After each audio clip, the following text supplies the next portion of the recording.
First night, the instructor is calling roll call, where he, where he gets to see his newest recruits firsthand. And he calls out David Frank Dooley, whom David replies, "Here, sir." Now, the sergeant says Dooley.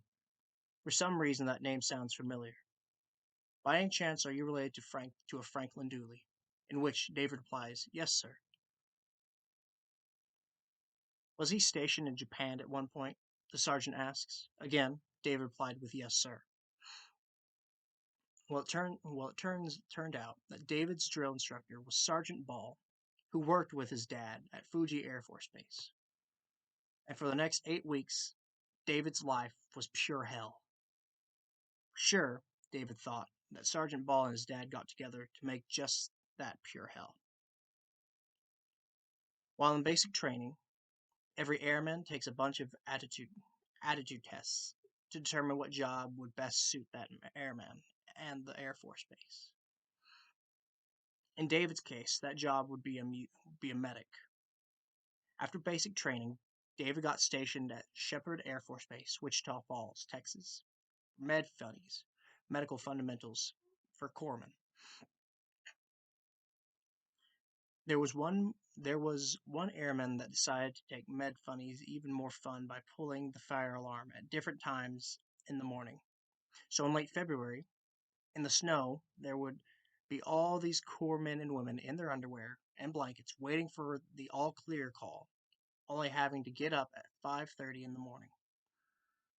Most of them did not find that funny at all, and were glad when he got caught, and cheered as the military police took him away. In the last week of Med Funnies, they gave out the orders for where their first real base would be. David and 5 others got sent to guess where. Well, if you had guessed Reese Air Force Base, Lubbock, Texas, then you guessed right. How terrible was that? And what were the odds of that happening? Remember that David joined the Air Force to get away from Lubbock and his dad. But everything happens for a reason. This turned out to be a good thing in the long run. He and his dad were no longer fighting. Dad seemed glad that David was in the Air Force. David at first stayed at off base with mom and dad. The base barricades were overcrowded, and the Air Force saw this as a simple solution.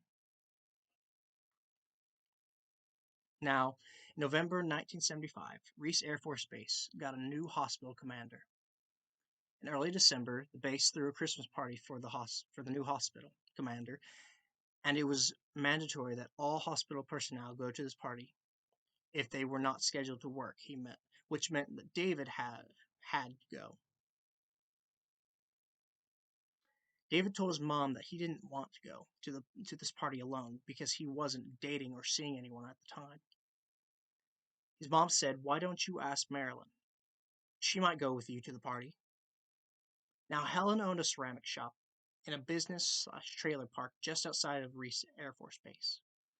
Now, Marilyn was one of Helen's customers and also her best friend.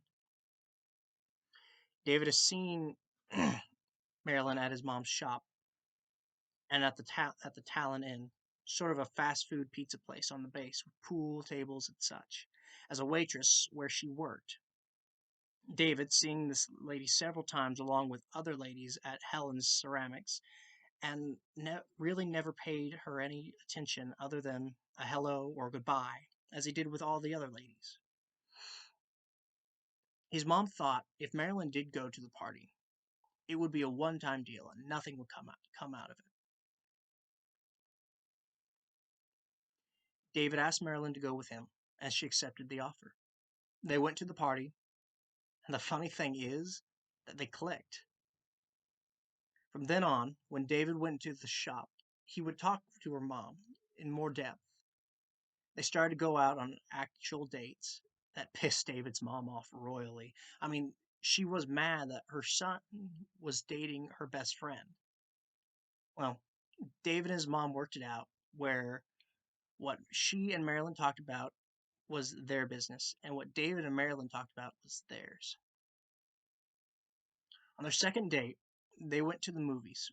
While at the movies, it started to snow, and snow hard, with the wind blowing.